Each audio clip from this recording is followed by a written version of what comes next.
Welcome back to Fantasy Turf War, the show where 64 teams go head-to-head to see who's the ultimate champion. I'm, of course, your Commissioner Corey, back with another interview this week. Part of our Fantasy Turf War Presents series is what we're calling it this first season. The idea behind this series was to take the 64 teams, and our motivation for creating this league was, especially in this way, was to put 64 teams that would consist of small businesses and put them on one platform where we can grow and learn together, kind of hold each other accountable in a certain sense, and benefit from each other's knowledge base, and use that to ultimately help each other's brands or grow our own brands. And so that's where Fantasy Turf War was born out of, is making these 64 teams just like that. And this interview today is absolutely no exception. Cassie Tucker is a content creator. She is a host of Marketing Happy Hour, a podcast. She also hosts several other podcasts, and she is a wealth of knowledge in this industry and content creation. I had the immense privilege of working with her at D23, which is the Disney fan convention event out in Anaheim, California this year, back in, I believe, August, September. I forget the date. Actually, it was August. But I had the privilege of meeting her there. She had already joined the league by that point, but I'd never met her. And she's, again, this huge wealth of knowledge in the industry, and she's very well versed in the lingo and how to do things. And so it was interesting to see kind of what her workflow is as a new content creator, learning from someone who's been in the game for a while and really is setting themselves apart as a thought leader in the industry, and kind of just seeing how they approach things and asking some hopefully insightful questions. Hopefully it didn't bug them too much, but yeah, it was great meeting her. I think you guys are going to really love this interview. It's a little short. It's about 20 minutes, but feel free to ask questions in the comments. I know she reads them, and I'll be happy to pass along any well wishes or questions you may have. Make sure that we get you the answers you're looking for, hopefully.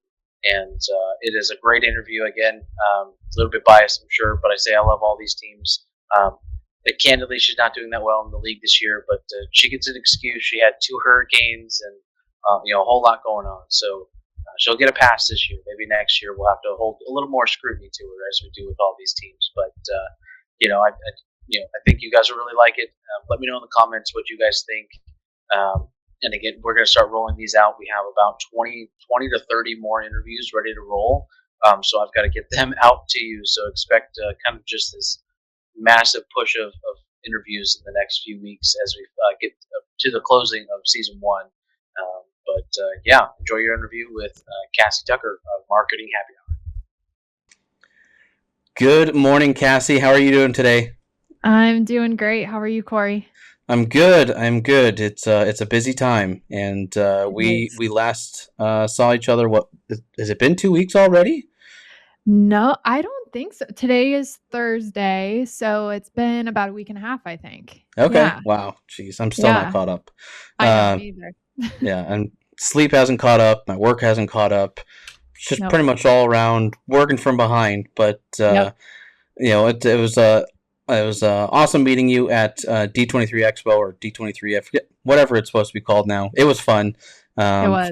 Got to work with you, with our mutual friend, and it was a lot of fun. A lot of chaos, but a lot of fun. So yes, it was just great getting to meet you and work with you over the weekend, and I learned a lot. So Me it was too. fun. Me too. So welcome to Fantasy Turf War. Welcome to the league.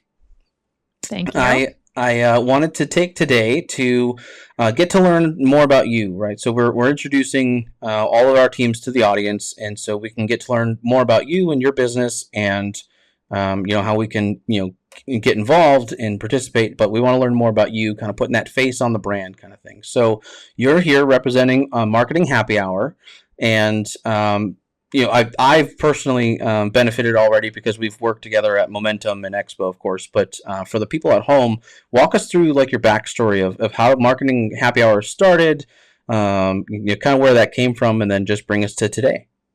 Yeah. So I got my start in restaurants and hospitality. I worked at Disney during college. I started in marketing within the restaurant space in Central Florida.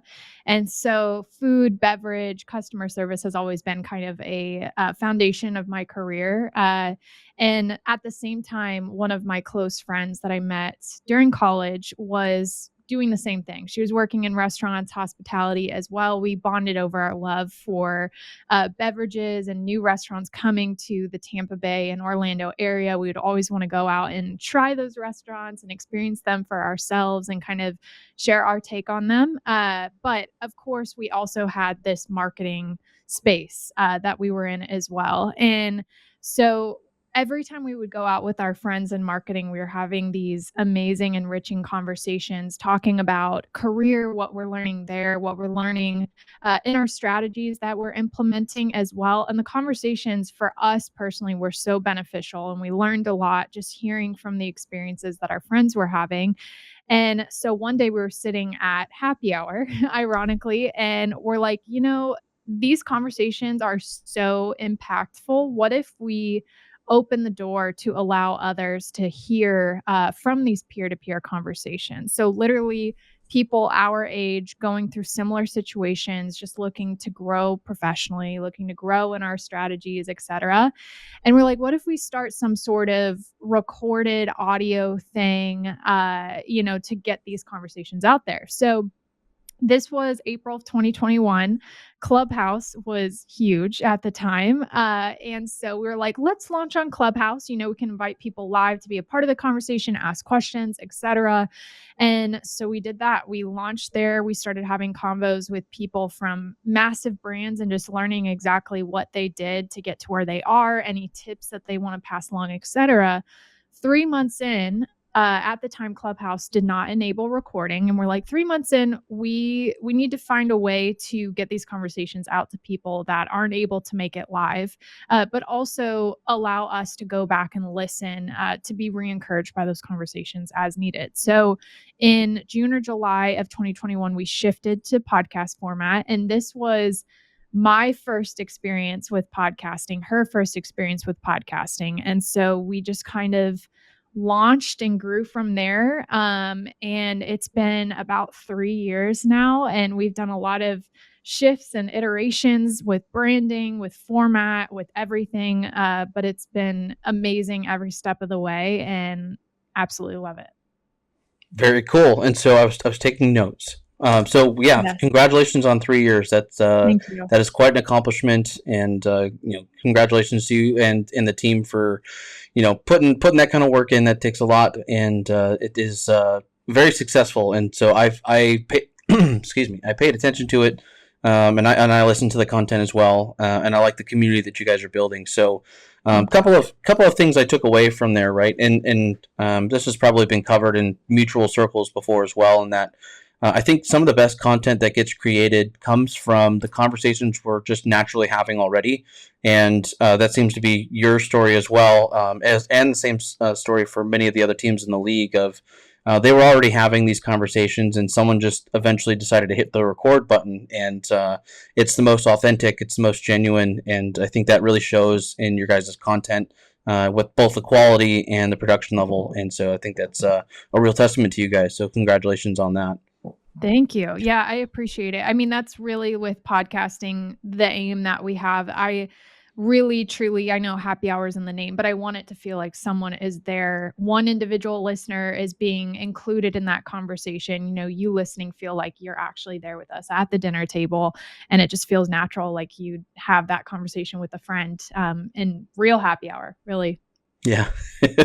So one thing I always I try and highlight, and of course you do your research before interviews, and so I tried to really figure out like what was your differentiator, and the community part was really interesting to me. So and sorry, there's like no preparation here, but I'm gonna kind of put you on the spot a little bit. But one of the things I really like that you guys do is I forget the interval that you do it, but you actually put people out there and say these are people looking for jobs, and you kind of highlight them as a profile, and say, hey, look, like, these people are looking for jobs. Here's their whole background, and you really try and make that connection. So you're taking people from just an audio experience at home kind of thing, and you're really putting faces to it, and you're making those connections. And I think it's an awesome thing that you're doing, because it's becoming less and less relevant as to what your resume says, and it's becoming more of like a whole person thing. And you guys really nail it when you put the face on their brand and on their resumes and say, "Hey, look, go hire these people. We've kind of spotlighted them for you." So I really like that what you guys do over there. I can't talk today. Yeah. No, I appreciate it. Yeah, it's really cool to be able to use the platform to help other people. And to your point, a lot of the listeners that we talk to, they're like, "Hey, I need to find a job. It's frustrating. The job market out there is hard. It's tough, right?" So to be able to kind of put them on a pedestal per se and show other people what they can do and their experience and what they're looking to create in a future position. We've had a lot of people get hired from those articles that we do as well as the episodes, which has been awesome. And if we can just help one or two people every once in a while, I mean, that's the reason we do what we do. So yeah, Yeah, thank you. and every time you do that, from a business perspective, you're solidifying, you're building your base of customers, right? Because they'll keep coming back because it's been such a value added to them, that they're going to recommend that to the next person, or they're going to come across a colleague that's looking for work or something like that, and they're going to go, "Hey, this worked for me. Follow this," and then they'll have similar success, hopefully. So I think it's a really solid business thing that you guys are doing, and it's also just great generationally for the people that are being impacted by it. So I really, Mhm. really like that about what you guys are doing over there. Thank you. But I do have to ask, what restaurant did you work at as a cast member?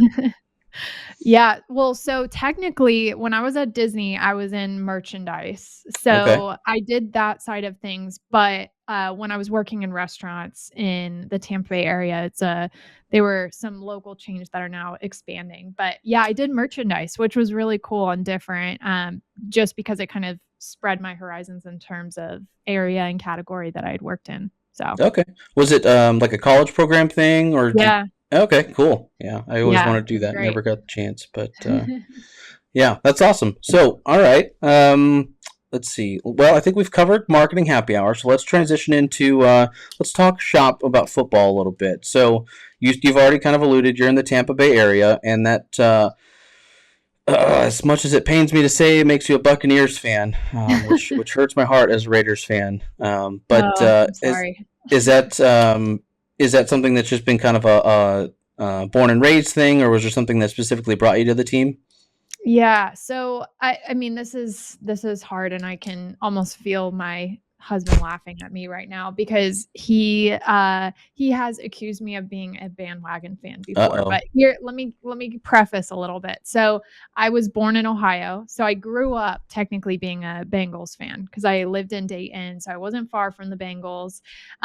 So that's the team that I rooted on throughout my childhood. I moved to Florida when I was about 9 years old. So I grew up in the Tampa Bay area and I've lived the majority of my life in Tampa. So I do claim the Buccaneers as my number one team. Now, if the Buccaneers are not playing in a game, I definitely have other teams that are like my secondary and third rate teams. But yeah, Buccaneers Okay. number one for sure. Yeah, I would have agreed with like the bandwagon sentiment if you had said it started with Tom Brady. But I think growing up, you said since like the age of 9. I think Yeah. that's quite a long time. I don't think I would consider that a bandwagon fan. But Thank yeah, you. look, at I least it's not the appreciate that. Bengals, right? But yeah, they've had a couple good years lately. I But do love Joe Burrow. I mean, listen, that he's like if I were to rank my top 5 teams, they're on the top 5, but okay. yeah, if they're playing the Buccaneers, I'm gonna cheer on the Buccaneers, so Yeah, and of course your team's had some wild success lately, so it's not like yes. it's rooting for somebody hard to root for. So Right. it's all good there. And I don't think you'd be considered a bandwagon fan at all. Right. And Right. that just gives me heartburn because we lost you guys in the Super Bowl back in 2003. But that's besides the point. Yep. Yeah, still Well, hurts. I'll tell you too, speaking of painful teams to root for, I mean, my husband is a Panthers fan, so, I mean, it could Ah, be, it could be worse, so yeah. I live out this way, and You see less Panthers fans nowadays up here, but especially now that Christian McCaffrey's gone and Cam Newton's I gone. know. He was, they were both kind of faces of the team for so long, and they just they have not had they need a win. Yep. They need They some do. sort of victory somewhere, and I think they might be getting a new stadium, but that's like 20 years from now. So hopefully they get one before that. So Yep. yeah. All right. So you clearly know football. You are not a bandwagon fan. So let's talk fantasy. How many years have you been playing fantasy football? So I have played probably 2 total years, different times. I've done a lot of fantasy with my family. So my dad's side of the family is huge, and they all live in Michigan, so they're all Lions fans and everything. So I've done that quite a bit. And my brother plays fantasy football. Actually, both brothers play fantasy every year. My husband plays it every year. So I kind of like secondarily play most every single year, but actually me playing, I've played about twice. So, Okay. So you're mhm. in the periphery at least. So Yep. it seems like you're very well versed on one, your players, and then two, like how the actual system works. So that's good. One of the highlight questions though that we have to ask is, of course, how many championships do you have in those two seasons? I do not have any, unfortunately, but I'm hoping to get one at some point in my life. Okay. All right. Yeah. Well, look, it's a Fantasy Turf War is 64 teams, so it is tough competition, but you never know. It's just kind of a random thing at some point. So it will happen eventually. Just kind of stick it out, and it'll happen eventually. So I Yeah. have faith. I had to stop telling people I wish that they would win this year for Fantasy Turf War, just because I realized at some point the 63 other teams are going to be really pissed off at me. So I was like, well, hopefully make the division championship. Like, I don't know, like Yeah. have the season you want to have. So Yeah. I hope so. We'll see. yeah. So, all right, cool. I think you've definitely got the experience. You've got the background. I think you're going to be a worthy opponent, and we have your draft is coming up. Let's see, this weekend. So it's rapidly approaching. We don't know your draft order yet, but we did do your civics test before this, so we'll hold on to that one until it comes out. But Perfect. it's a fun one. Yeah. So, Yeah. where can people find you? Where can people get involved with you, or maybe get some help if they need some marketing advice or tips or anything like that? Yeah, so I would say if you want to learn more about Marketing Happy Hour, marketinghappyhr.com is where you can get access to podcasts, social channels, everything. And then me personally on LinkedIn, I'm Cassie Tucker. And then Instagram, I'm at Cassie Joy Tucker. So those are, I would say, the 3 best areas to get in contact with me, and more than happy to chat. Looking forward to meeting new people and everything. So please feel free to reach out. Cool. And of course, we'll make sure all those links are in the show notes so people can access you there. And it has been an absolute pleasure getting to know you over the last couple weeks, and I'm excited to have you in the league. And I'm sure we'll be working together on future things. I think you're going to Momentum again, aren't you? I am. Yeah, I'll be speaking this year, so I'll be there again and looking forward to it. Yeah, it's a great event, so I'm super excited. Yeah, you spoke. It was last Momentum, I believe, and then you Mhm. did the media kits, and of course, I still need to finish mine, but I'm working. I'm working on it after Expo. But yeah, it was. You're great at speaking. You're really good at building your community, and of course, your production and quality level at your podcasting and on both your podcasting. We hadn't covered the other one, but we'll leave that one to the side for today. But I think you're definitely in your groove of things, and it shows with kind of your just enthusiasm and your passion. And I think that it's great to see that people are doing the things that they love. So keep Thank at it. you. Good job with it. Not that you meet my congratulations or anything like that, but Thank you. you're doing great with it, and I look forward to seeing you again at Momentum. And you're speaking again, right? Do you have a promo thing or anything like that you wanted to plug? Sure. So yeah, so I'll be sharing a just kind of a one-stop shop marketing strategy for entrepreneurs and solopreneurs. So it's more of a broad conversation versus last time, which was very focused on media kits. But yeah, I'm excited just to help entrepreneurs in the room think about different things in terms of just building an overall plan for their business and getting it out there. We'll touch on messaging. We'll touch on some different platforms to be on. So it's going to be really good. I'm looking forward to it. And there's some incredible speakers coming this year. So I can't wait to just go first and foremost and learn myself. So I'm looking forward to it. Yeah, it's always a good time. That's where this show was kind of born out of, 3 years ago or something like that. But it's always a good time. So we'll link to that one as well, and then I will see you there. But it's been great talking to you, Cassie, and I hope you have a good day. Awesome. Thanks, Corey. Really appreciate it. Alrighty, have a good one.